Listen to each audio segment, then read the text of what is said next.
Olá, pessoal! Esse é mais um episódio do Maldita Politicagem. Eu sou o Alessandro, estou acompanhado novamente do Luiz Domingos Costa aqui ao meu lado e hoje temos um convidado especial que é especial para mim também, que é o meu orientador, né? Meu antigo orientador, já que esse mês eu defendi, Renato, não devo nada mais.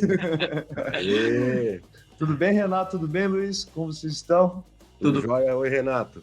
Oi, Luiz, oi, Alessandro. Obrigado pelo convite, já participando desse podcast jovem e já famoso, né? Eu ia dizer que, assim, não vou para a cama sem vocês, que era para lembrar do finado Jô Soares, mas não é verdade. Eu não vou levar minha filha na escola sem ouvir vocês, pelo menos semanalmente.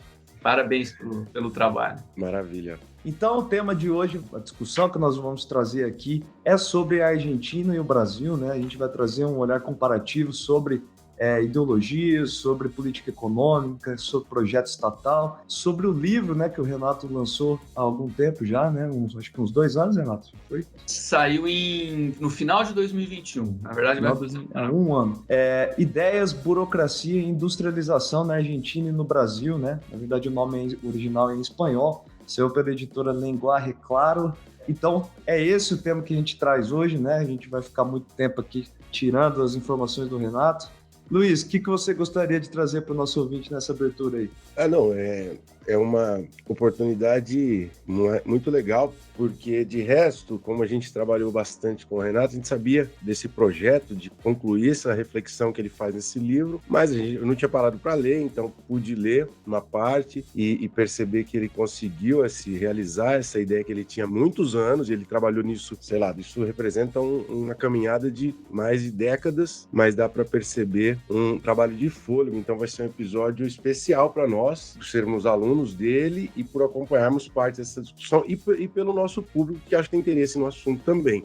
Queria começar com as observações de expediente, né? A gente teve um número de apoiadores interessantes e depois isso deu uma estagnada, mas a gente precisa de mais apoiadores para que o Maldita Politicagem vire um conglomerado de divulgação científica. Então, vocês, por favor, nos ajudem, quem puder, com um caraminguazinho, pouca coisa, né? Nada mais do que uma lata de Santa Serva, lá no apoia.se/Maldita Politicagem. E avisar que a gente está contando também com a participação de mais um envolvido no projeto, o Matheus Bittencourt, que vai trabalhar conosco, então o projeto também está crescendo e a gente precisa dos subsídios do público para sustentar um projeto independente desse, né? E, além do mais, a gente vai discutir esse tema da industrialização, do desenvolvimento econômico dos países, Brasil. Vale lembrar que nós vamos entrar na terça-feira da semana do bicentenário da independência. Então, isso permeia um pouco os nossos dilemas como nação, por que a gente se desenvolveu de uma determinada forma ou não se desenvolveu, e tudo isso passa por essa discussão que o Renato desenvolve nesse livro, então acho que é uma oportunidade também para fazer uma reflexão sobre os dilemas brasileiros nesse período do bicentenário e parar de ficar pensando em coração de Dom Pedro, essas coisas que são um pouco mórbidas, né, do nosso governo. Então, se a gente pensar em coisas mais importantes, como é o problema da nossa economia, da nossa industrialização.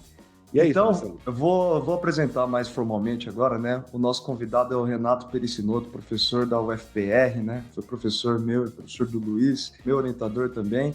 A gente vai trazer uma discussão que é mais ampla do costume, né? A gente normalmente foca em apenas um conceito, mas dessa vez vamos lidar com um tema mais amplo, que é o desenvolvimento e a política econômica do Brasil e da Argentina ao longo do século XX. Como imagem inicial, eu proponho a gente pensar, principalmente no caso comparativo dessas duas nações, né? A Argentina, o próprio livro traz, né, Renato, a frase sair por último, chegar primeiro, né?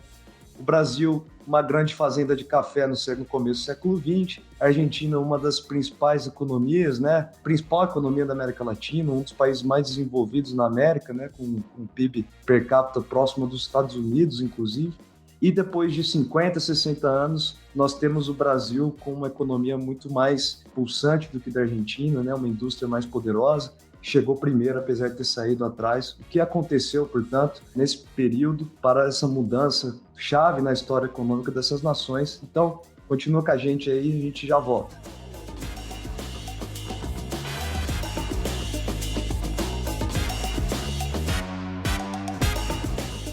Bom, então vamos ao bichão, ao livro. O Renato publicou pela Linguagem Claro Ideias, Burocracia e Industrialização na Argentina e no Brasil. Ele vai explicar as motivações, o que o levou a pensar esse livro e a percorrer esse caminho, que eu lembro que ele trabalhou uns 10 anos nesse negócio. Falar um pouco do próprio processo, além do processo de escrever o livro, de por que ele saiu na Argentina, contar para a gente um pouco sobre isso e aproveitar, Renato, por que a industrialização é importante como um tema para o país e para a reflexão de sociologia política. Bom, então, de novo, eu queria, antes de responder a sua questão, Luiz, queria agradecer de novo o convite de vocês para participar do podcast. Como eu disse, está muito, muito legal, muito interessante.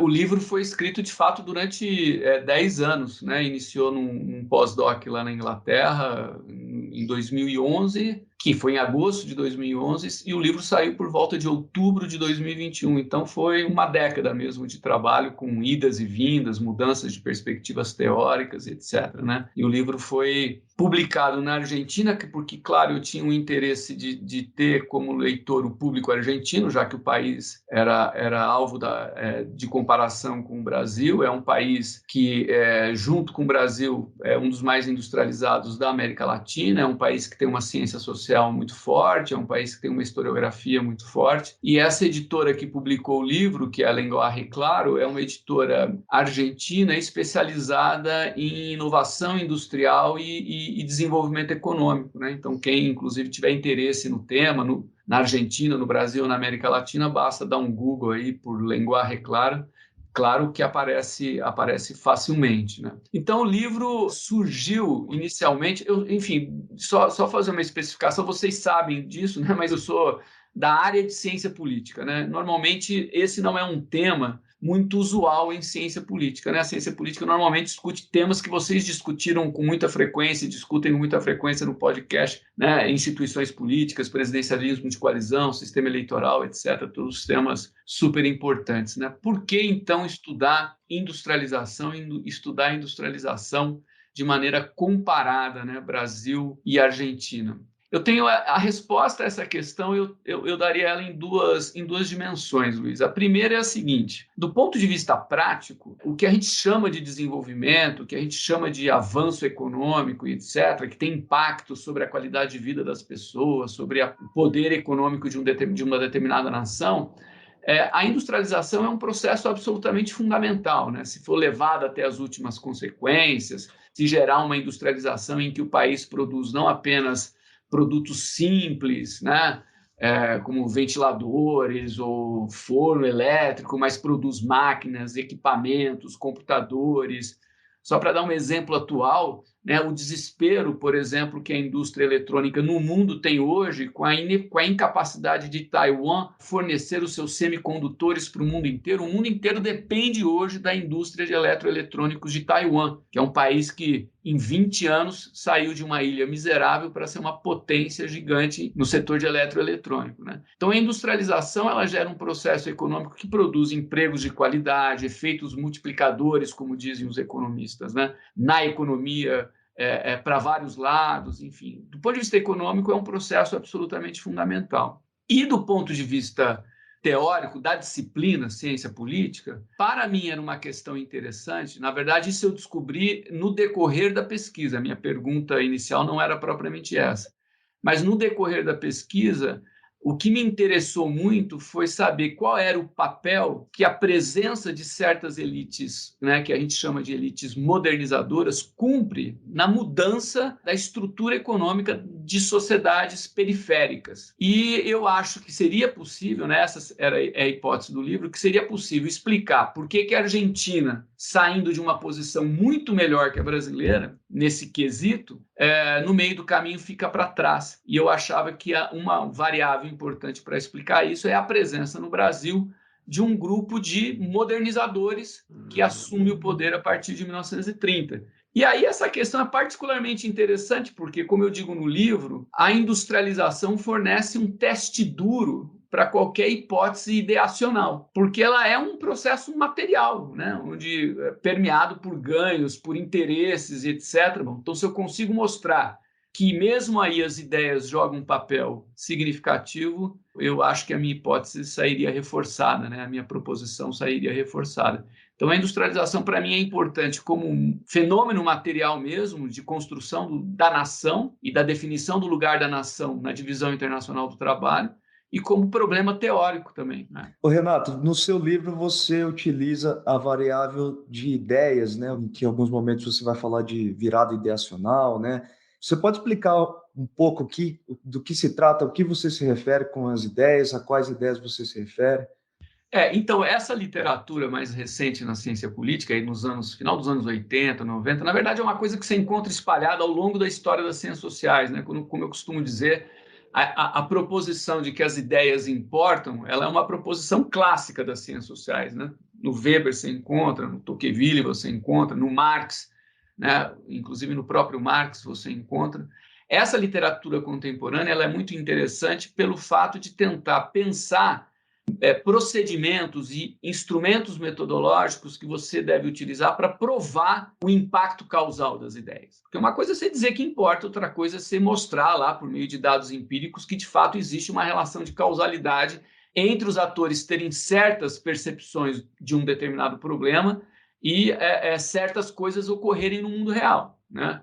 Então, me interessei muito por essa discussão e eu achava que esse problema só poderia ser explicado adequadamente. É claro que não se trata de reduzir tudo a esse tipo de causa, né? Mas eu achava que o problema da diferença entre Brasil e Argentina só poderia ser adequadamente explicado se a gente introduzisse essa variável como parte da explicação causal, né? Ou seja, mostrar que as ideias elas não são apenas um mero reflexo de interesses materiais, etc. Não, as pessoas e esses grupos estratégicos têm certas visões de mundo que definem, né, trajetórias de desenvolvimento.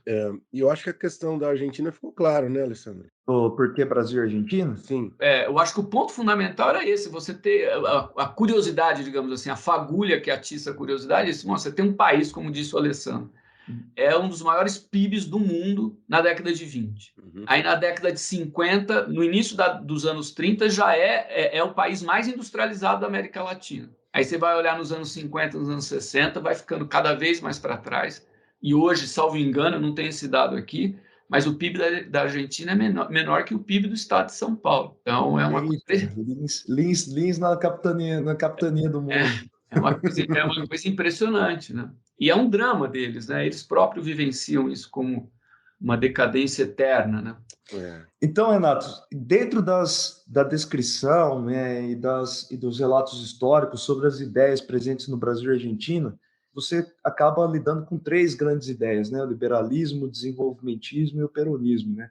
Eu acho que o liberalismo ele já é mais conhecido, então eu pergunto para você explicar para o nosso ouvinte, quais são as principais características, né, que existe dentro daquilo que a gente chama de desenvolvimentismo e quais são as principais características do peronismo. Eu sei que isso é uma tarefa quase impossível, peronismo é uma coisa que tem uma discussão gigante, mas enfim, só para a gente ter uma orientação aqui. Eu acho que do ponto de vista econômico é razoavelmente fácil delimitar as diferenças. É claro que o peronismo é muito mais amplo que o desenvolvimentismo, né? Mas o desenvolvimentismo ele é basicamente, né, vou lembrar aqui as formulações mais gerais do professor Pedro Fonseca, lá da URGS, é basicamente uma proposta de superação do atraso econômico, né, do país, do Brasil, no caso, pela via da industrialização e a crença de que essa superação não será garantida pelo jogo do livre mercado, ou seja, você vai ter que ter o Estado conduzindo por meio do planejamento, por meio de subsídios, incentivos, protecionismo, conduzindo esse processo de transição para uma sociedade industrializada, né? Então, uma das coisas que eu procuro mostrar no livro, com base nesse mesmo professor que eu citei, é que esse desenvolvimentismo é uma espécie de filho teórico das visões econômicas dos positivistas, né, brasileiros, né?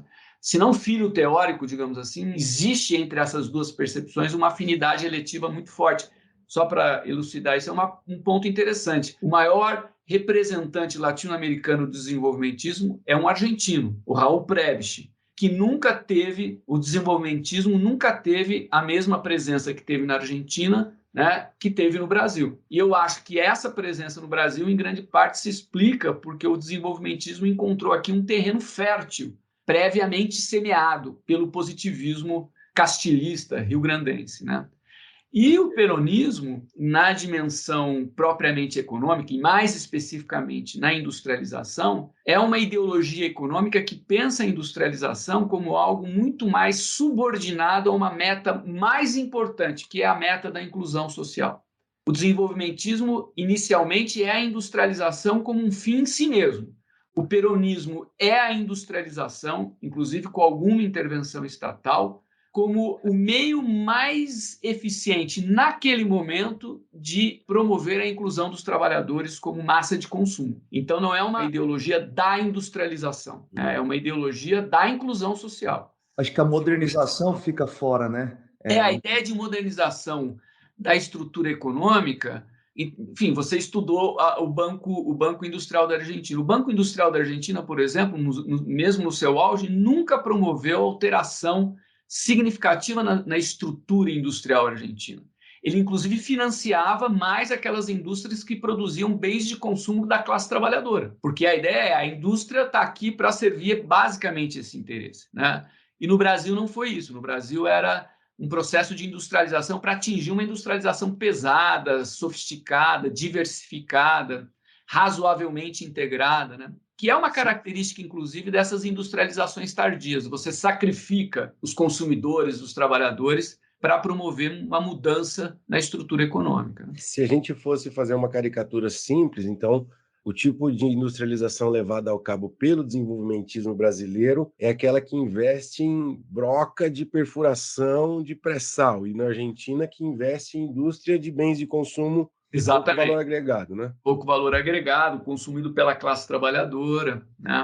Eu sempre na época, quando eu estava me dedicando ao estudo do peronismo também, Renato, sempre me vinha na cabeça uma certa comparação com os projetos econômicos do Lula em 2002, 2006, 2010, porque me parecia que também, né, existia esse foco em indústrias que eram de alimentos, né, indústria que não são de grande valor agregado no primeiro momento, e a preocupação chave de criação de empregos, né? Era algo que tinha ali no peronismo, né? Sim, há essa similaridade, porque o Lula, o governo do Lula e os governos do PT são, se você olhar para a história do Brasil, uma grande novidade, né? Porque é uma das primeiras vezes que você conjuga democracia, um crescimento econômico e distribuição de renda. Nos outros momentos da história do Brasil, você tem uma coisa ou outra, né? Você tem distribuição de renda com ditadura, ou você tem democracia e tem concentração de renda. Então, essa é uma novidade. Só que a inclusão social dos governos do PT, né? Mais dos dois governos Lula, mas se você compara com o peronismo, é uma coisa muito mais, digamos assim, modesta, porque o que o Perón fez, a despeito do conservadorismo, do autoritarismo, do fato de ter surgido de um golpe de Estado, etc., tem várias diferenças importantes nesse processo, a inclusão social é violenta e aceleradíssima, né? O Perón aumenta assim, enormemente o peso da massa salarial na renda nacional, cria programas de aposentadoria e seguridade social, inclusive para trabalhadores do campo, né? Então, é uma coisa que impressiona até hoje pelo radicalismo da proposta de inclusão social, né? Então, não à toa rachou a política do país no meio, né? Depois do peronismo, a Argentina é um antes e um depois, né? O peronismo transforma, de fato, sindicatos e trabalhadores num poder de veto muito significativo da vida política argentina.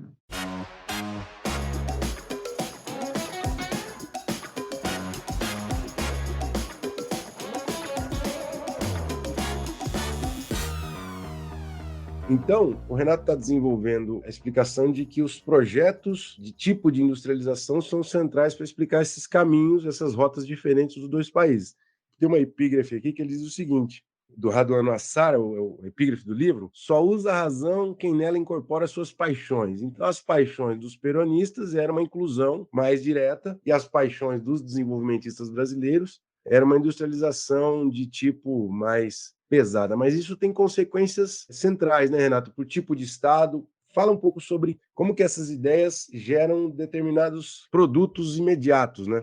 Esse ponto é fundamental, porque a gente, para evitar o equívoco, digamos assim, de alguém imaginar que, bom, o cara está defendendo a importância das ideias, ele está achando que, enfim, as ideias por si só são suficientes para produzir esses efeitos, né? Na verdade, essas ideias precisam ser adotadas por agentes políticos capazes, né, de forjar coalizões e de construir instituições que vão, enfim, efetivar as propostas contidas nessas ideias e vão fazer com que essas ideias, inclusive, ao se institucionalizarem, durem no tempo, né? Uhum. Então, no caso brasileiro, essas ideias dos positivistas, dos desenvolvimentistas, deu origem a uma construção institucional que tem início lá nos anos 30 e é um processo cumulativo e estável, digamos assim, de construção de instituições do Estado brasileiro voltadas para a interferência e para o planejamento.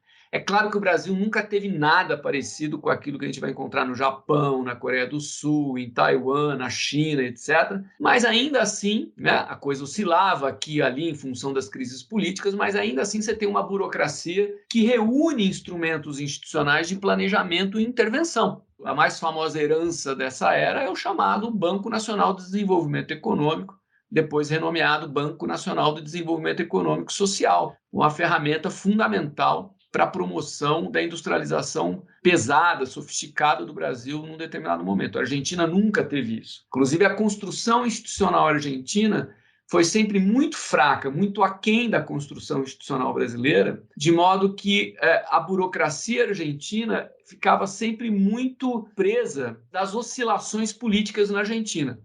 Eu digo uma coisa no livro que eu acho que é importante frisar: o Brasil é tão instável politicamente quanto a Argentina. Os mesmos golpes de Estado, as mesmas instabilidades políticas, só que, ao contrário, você tem uma administração estatal na área da política econômica, que são essas instituições, que é essa burocracia, que permanece, né? Ela não muda a cada golpe de Estado. E na Argentina, cada golpe de Estado é uma guilhotina. Tira um monte de funcionário, né? A Argentina teve, com o Previsti, a partir de meados dos anos 30, até quando vem o golpe de 43, um longo processo de construção institucional que é muito, muito agredido com a ascensão do Perón, né? E o que o Perón constrói no seu período é muito agredido com a queda do Perón. Você não encontra isso no Brasil. No Brasil, não, você tem a construção daquilo que a literatura chama de um Estado desenvolvimentista, que é bastante estável ao longo do período que eu analiso. Na verdade, ele vai até o final da ditadura, né? Então, no caso brasileiro, você poderia ir de 64 até início da década de 80, você tem o mesmo, né, a mesma rota, digamos assim. Então, as instituições são fundamentais. Se você olhar para os casos asiáticos, então, só para fechar a questão, Luiz, o 8º capítulo do livro é uma extensão da comparação, né? Mas, então, se você olha para os casos asiáticos, essa variável é ainda mais central, né? Ainda mais importante. Eu fui direto no capítulo 4, que é o capítulo exatamente sobre como que essas ideias vão se concretizando em instituições, né? Na construção estatal própria, né? Eu li um livro uns tempos atrás, Renato, que falava, não me lembro agora o nome do livro, o nome do autor, depois a gente deixa nas referências, mas que falava do impacto que o confucionismo tem na construção do Estado chinês atual, né? A gente fala sempre do comunismo, né, como uma ideia que orienta a China, mas existe toda uma filosofia confucionista que já está por trás da construção do Estado chinês. A gente chegou a falar também do nacionalismo japonês, que também tem as suas marcas, né, no Estado japonês. E sobre as ideias, eu queria fazer uma pergunta que, não sei, aqui a gente já começa num bloco mais, assim, menos científico e mais ensaístico, Renato, que eu sinto uma espécie de desconfiança quanto à capacidade que os próprios empresários teriam de alavancar um processo de industrialização por si só, ou seja, uma variável ideacional quase que liberal, né, de que o próprio mercado poderia alavancar por si só um processo de industrialização.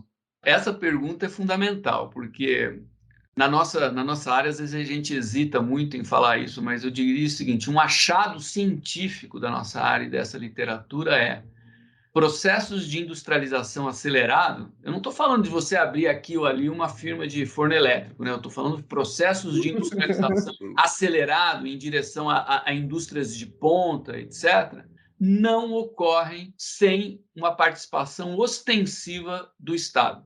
Não que os industriais, os empresários, fiquem ausentes desse processo.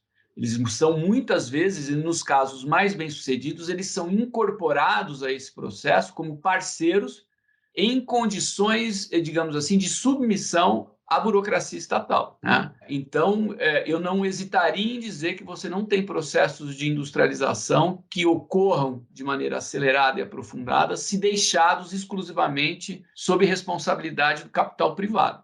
Então, o papel do Estado é absolutamente fundamental. E comentando um pouco a questão do confucionismo, um livro que eu li uma vez de um cientista político japonês que me marcou muito, ele dizia o seguinte: olha, por que às vezes esses países asiáticos escapam da compreensão do pensamento liberal, né? É porque a economia política do Japão, ele estava falando do Japão, a economia política do Japão, a unidade de análise da economia política do Japão não é a firma nem o consumidor. A unidade de análise da economia política japonesa é a nação. E isso implica em que esses burocratas tomam decisões que, à luz de um economista liberal, parecem absolutamente racionais. Um exemplo rápido. Logo depois da Segunda Guerra Mundial, quando os Estados Unidos invadem o Japão e criam ali um comitê de transição, né, da economia japonesa, primeiro, a única coisa que permanece de estável é a burocracia econômica. Os caras que vão conduzir a economia japonesa no pós-45 são os mesmos caras que conduziam a economia japonesa no período da guerra. E o mais racional para o Japão naquele momento seria ser um país exportador de produtos têxteis, porque você tem uma indústria têxtil já estabelecida, um mercado de trabalho enorme e extremamente barato, portanto, as vantagens comparativas do Japão estavam na exportação de produtos têxteis. O que acontece? O Japão vai investir em siderurgia e petroquímica, né? Porque os caras sabem que sem isso eles vão ficar para trás e vão ficar subjugados às grandes potências internacionais. Então essa frase para mim é uma síntese de que é um outro mundo, é um outro planeta, é uma outra forma de ver as coisas. Pô, isso aí dialoga bem com o episódio do Masao Maruyama, né? Acho que faz uns 5, 6 episódios. Então quem não escutou, volta lá para escutar o nacionalismo e essa construção do ideário coletivo de sociedade do Japão. Eu acho que tem também um episódio que pode dialogar com aquilo que já foi conversado aqui, que é sobre a República Militar, que a gente acaba falando sobre o positivismo também. Voltem lá numa dupla de episódios República Militar Brasileira. Deixa eu voltar um pouco a essa questão desse tipo de projeto e do papel da burocracia, das instituições. Ô, Renato, porque essa história da industrialização nos dois países, ela está perpassada pelos golpes, pela instabilidade política. Mas os momentos de maior salto no Brasil, sei que podemos dizer, ou de construção, de centralização decisória mesmo, são em regimes de força. Quando a última tentativa de um projeto de industrialização um pouco mais acelerado em um ambiente democrático foi com a Dilma, que não deu em nada, ela foi abandonada, inclusive, pela burguesia industrial, para falar uma expressão que a gente gostava quando a gente era mais novo. Enfim, pela Fiesp, né? Eles deixaram ela no relento e ajudaram no impeachment. Então, é verdade que em regimes autoritários a coisa funciona melhor? Ou por outra, no atual estágio de desenvolvimento da divisão internacional do trabalho, países periféricos têm muita dificuldade de se industrializar no jogo democrático, justamente pelas forças de mercado atuando e barrando? Foda, né? Essa pergunta é muito longa, né? Não, mas essa pergunta é legal, porque também é um tema importante na literatura. Reduzindo a primeira parte da questão, qual é a relação de causalidade, se é que existe, entre regime político e desenvolvimento econômico? Eu tenderia a dizer, de novo, de acordo com a literatura, de que os dados empíricos, as histórias que a gente pode acompanhar nesse processo, não permitem você dizer que regimes autoritários são mais eficientes, né, na promoção do desenvolvimento quando querem desenvolver. Então, porque você tem...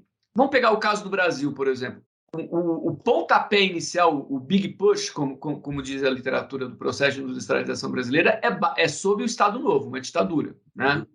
Mas momentos absolutamente cruciais da nossa industrialização se deu sobre a democracia populista, o segundo governo Vargas, com criação do BNDES, depois a industrialização com o JK, são momentos absolutamente cruciais, a criação da Petrobras, né, que se dá sob regime democrático. Você pega o caso do Japão, o Japão se industrializa tanto na era fascista dele, né, quanto acentuada e aceleradamente também no pós-45, quando você tem uma democracia ainda que sob a hegemonia uma longa hegemonia do Partido Liberal Democrata japonês, né?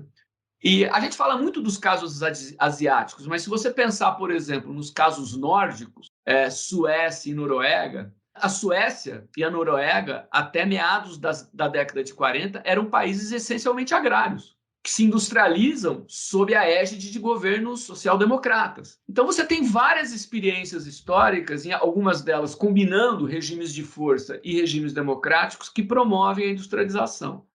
Então eu não estabeleceria uma relação necessária entre essas coisas. O que eu vejo sempre, Luiz, é o seguinte: mesmo nos regimes democráticos, você cria instituições que são responsáveis pelo planejamento econômico que ficam um tanto quanto protegidas dos ciclos eleitorais, entendeu? Então, não é uma mudança de governo que altera radicalmente o plano econômico. Claro, é interessante ver a comparação. A gente falou do Japão, né? O Partido Liberal Democrata japonês sobe ao poder pela primeira vez em meados dos anos 50, como fusão de dois grupos conservadores, e fica lá. A primeira eleição que ele perde é nos anos 90. A social-democracia na Suécia ganha em 36, a primeira eleição que eles perdem é em 76. 40 anos. Então você não tem ditadura, mas você tem uma estabilidade de gestão, digamos assim. Né? De modo que quando alguém entra depois que esses caras perdem, é difícil você simplesmente colocar tudo abaixo. Né? Então não é tanto um problema do regime político, eu acho. É um problema mais do sistema partidário, da estabilidade política, né? Da força do Estado, né? Vamos colocar o nosso presidente lá no parlamento sueco para ver se as instituições deles estão boas mesmo para funcionar. Coloca, vocês discutiram isso num dos posts, num dos episódios de vocês, coloca um índice de fragmentação partidária que tem o Brasil lá na Suécia, que você bagunça tudo. Acabou, né? Acabou. Então, Renato, eu fiz uma pergunta que, na verdade, eu não espero, não faço ideia da resposta. Eu imagino que você tenha, mas como você é contido nos dados no livro, né? Agora, no podcast, a gente vai tentar extrair de você um ensaio do Renato Perissinotto. Você acha que esses problemas, essas estratégias do passado no Brasil, na Argentina, elas refletem problemas atuais nossos, né, políticos, econômicos, que ambos os países têm entraves políticos, têm entraves econômicos. O que você acha sobre essa questão? Então, eu até me contive no sentido de falar do presente no livro. Eu falei um pouco sobre na conclusão de forma muito abstrata, porque eu, de fato, queria pegar um pouco a recuperação histórica desse processo e tentar ver se é possível tirar daí alguma, digamos assim, lição para o presente, né? O que eu acho, na minha opinião? É claro que nós temos muitos problemas contemporâneos que não podem ser solucionados por velhas práticas e velhas estratégias, né? Ninguém pensaria hoje no Brasil em construir siderurgia ou falar em indústria automobilística. A gente tem que superar essa coisa, né? Hoje a gente está numa outra época, o problema de meio ambiente. Inclusive, se você falar de desenvolvimento econômico, você não pode deixar a pauta do meio ambiente de fora, né?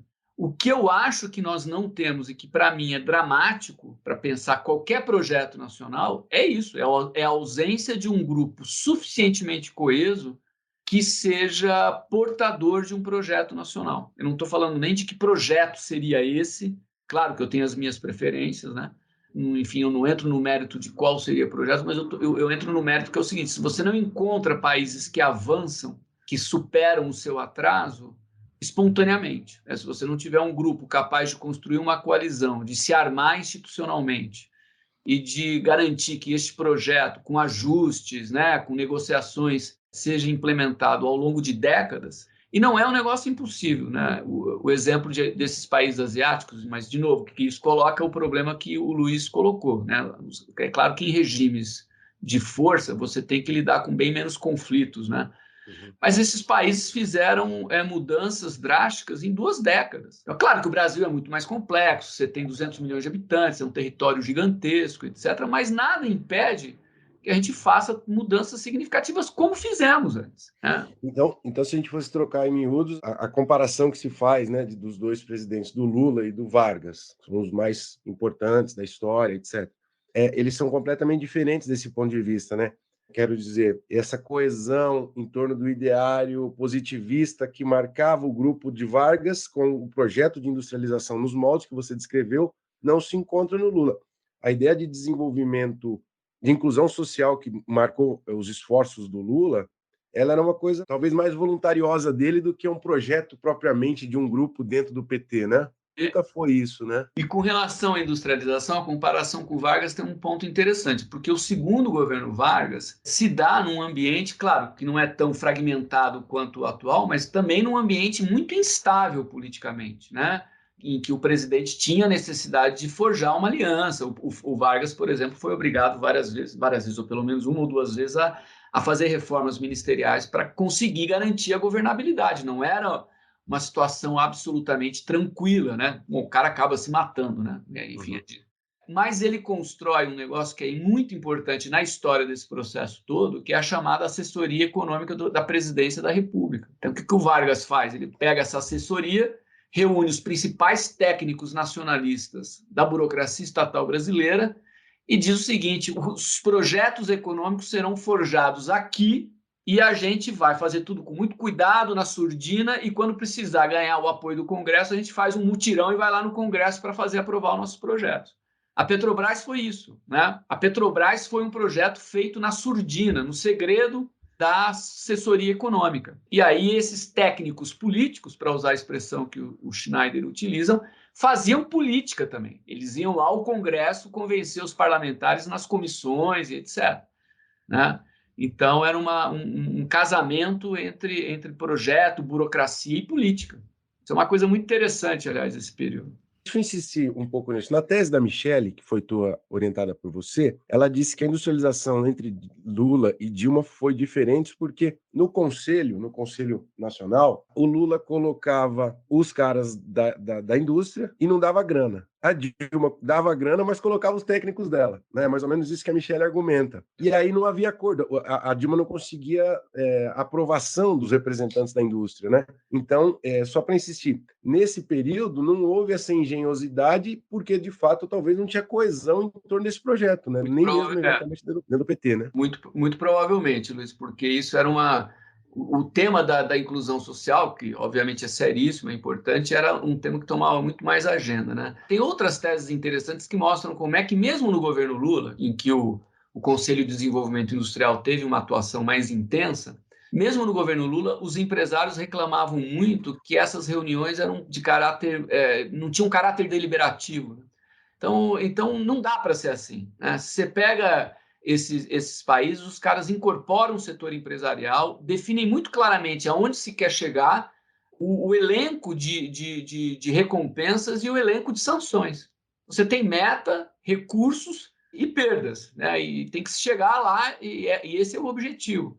E nada disso existia, né? Então, o que é muito interessante no governo Lula, e eu acho que a Michelle mostra isso muito bem, é que você tem um grande projeto de inovação num governo que termina fomentando as principais empresas do capitalismo tradicional brasileiro. Indústria automobilística, de alimento, JBS, essas coisas. Você não tem isso, não são indústrias inovadoras, né? São indústrias tradicionais do capitalismo nacional. Né? Perfeito, então. Então, só para a gente fechar, né? A gente pode sintetizar aqui, estudar os indivíduos no processo econômico é importante, o que os indivíduos pensam é importante, as instituições que os indivíduos constroem é importante, tudo isso é importante igual, né? Não se trata apenas de estudar dinheiro vindo para lá, indo para cá, né? Tem muito mais coisas que intensificam, que problematizam, complexificam o processo.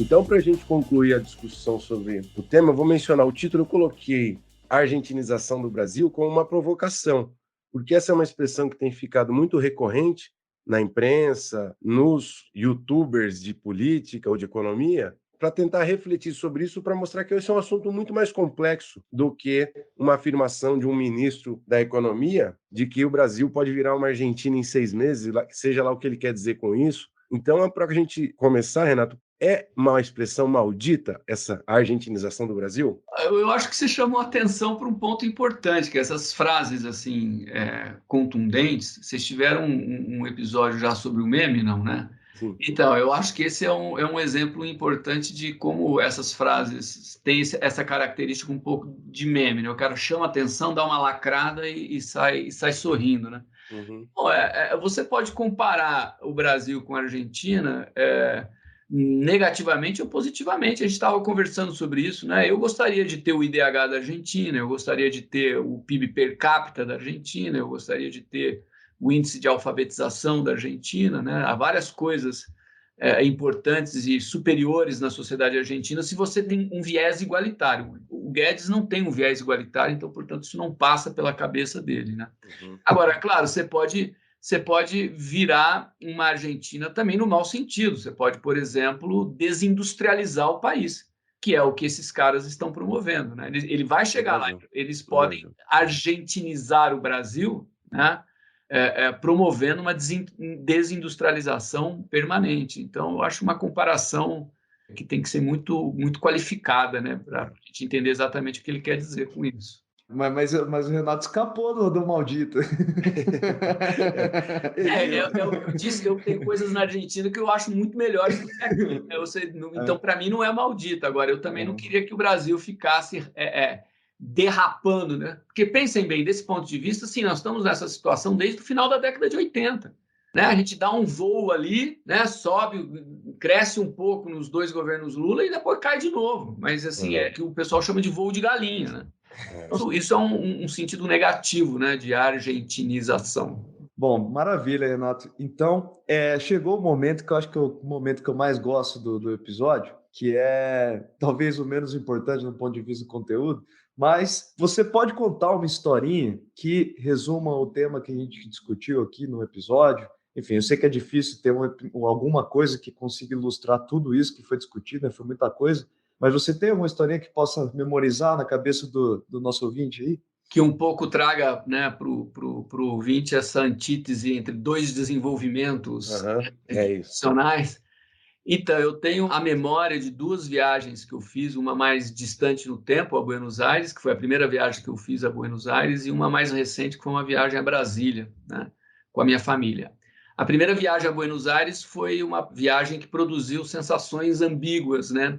Que foi, primeiro, um impacto muito grande de ver Buenos Aires, né? Uma cidade grandiosa, com avenidas largas, prédios bonitos, né? do final do século XIX, início do século XX, e, ao mesmo tempo, né? Ficando um tempo na cidade, percebendo claros sinais de decadência, né? Na manutenção dos prédios, na parte interna dos hotéis, às vezes nas próprias vias públicas. Então, você tinha essa síntese, né? Em Buenos Aires de que era uma cidade que foi projetada, que foi feita, que foi pensada para ser a capital de um grande país, mas que parece que esse grande país nunca veio efetivamente. Ou melhor dizendo, ele existiu e depois deixou de existir. Parou no tempo. Parou no tempo, né? Você sabe que sobre a viagem para a Argentina, você condicionou a minha viagem. Quando eu fiquei lá uns 40 dias lá na Argentina, eu reparei nessas coisas que você falava, e o primeiro elevador que eu fui pegar era aqueles elevador de portinha, que eu só via em filme do Almodóvar, assim, não existe mais, né? Você arrasta a portinha, aí eu entrei no elevador e não sabia se a portinha ia fechar, e você arrasta de volta a portinha, e aí você aperta o negócio. Exatamente. Então, você se depara com essas situações. Uma cidade linda, né? Uma cidade grandiosa, imponente, mas que tem esses sinais claros assim de decadência. Né? Uma vida cultural muito superior a qualquer cidade brasileira, mas com elevador de portinha, né? Eu tenho uma também. Sobre a Argentina. O câmbio da Argentina é uma coisa muito desvalorizada, né? Mas quando a gente foi lá também a pesquisa, com a pessoa o maior gerador de causos quando você viaja, que é o Lucas, e a gente tomou um golpe do albergue que a gente ia nos hospedar lá, e aí a gente teve que achar outro albergue rapidamente e pagar com o dinheiro que a gente tinha levado para gastar. E aí nós ficamos sem dinheiro e para conseguir sacar foi difícil, o Banco do Brasil não era mais em tal lugar, enfim, foi uma função, a gente ficou apreensivo porque ia ficar 7, 8 dias e o dinheiro estava acabando, não ia dar para comprar o alfajor, o choripã. E aí, até que finalmente a gente conseguiu sacar. E o câmbio muito desvalorizado, lá acho que era R$1, valia 10 pesos, hoje já está valendo 20 e pouco, você falou, né, Renato? Faz muito tempo. Na verdade, o quê? Faz uns 7 anos. Mas o fato é que a gente sacou lá, não sei se 400, 500 reais, e deu um tufo de dinheiro tão grande, um maço de dinheiro gigantesco, eu acho que dava pelo menos 5 mil pesos. Mas eu nunca tinha pegado um tanto de nota daquele. E o Lucas, ele estava tão nervoso com esses negócios, que a hora que a gente chegou no a hora que a gente chegou no albergue, ele pegou o dinheiro e tacou na cama e falou: dinheiro que não vale nada. Porque finalmente ele conseguiu aquele dinheiro que a gente estava com medo que não ia ter dinheiro para passar o resto dos dias em Buenos Aires. Mas conta pra gente a viagem de Brasília, a gente interrompeu, né? Pô. Não, então, a minha segunda memória, que eu um pouco vivenciei isso também, né? Só que numa experiência bem mais recente, foi essa viagem a Brasília em que eu fui visitar com a minha família o Itamaraty, né? E o Itamaraty, ele é um prédio absolutamente lindo, né? Com aquele estilo modernista pelo lado de fora, e dentro, assim, é mais maravilhoso ainda, com os móveis, com as decorações, né? Então, o Itamaraty causou aquela sensação de, puxa vida, né? No momento em que isso aqui foi feito, as pessoas achavam que a gente poderia chegar em algum lugar, né? Que a gente poderia ser grande, né? E essa viagem foi em 2018, né? Então, vocês imaginam a minha sensação que eu estava vivendo, né? Aquela arquitetura que era a síntese de uma ideia de um Brasil que iria ser grande, e a gente vivendo aquele processo de 2018. Ou seja, são duas histórias que ilustram o projeto do futuro que nunca se concretizou direito. Nunca chegou. Exatamente. Então, maravilha. Mas eu gostaria de dizer que a gente mencionou o livro, a referência completa estão aqui nas informações do podcast, em qualquer das plataformas, e que a gente insistir para vocês darem uma lida nesse conteúdo, que é muito interessante essa combinação de projetos, o valor das ideias, as elites que encampam essas ideias e constroem instituições e o processo econômico, de fato, ganhando vida. É um tema dos mais complexos, mas também dos mais importantes de se entender. Vale a pena consultar esse conteúdo e quem gostou, recomendar para as pessoas, para quem estuda economia, estuda história, estuda direito, estuda serviço social, ciências sociais, leve a palavra maldita adiante e compartilhe nas suas redes sociais. E se você gostou, dá 5 estrelas no Spotify. É isso, Alessandro? É isso, gente. Obrigado, Renato. Prazer ter uma verdadeira aula com você novamente. Estava com saudade de ter aula com o senhor, agora vai ser difícil, né? Obrigado. Eu que agradeço o convite, foi ótima conversa, gente. E boa sorte aí com Maldita Politicagem, que está ótimo. Valeu, Luiz. Valeu, um abraço para você. O Maldita Politicagem tem produção e roteiro de Luiz Domingos Costa e Alessandro Tokumoto, design e edição de áudio de Fábio Tokumoto.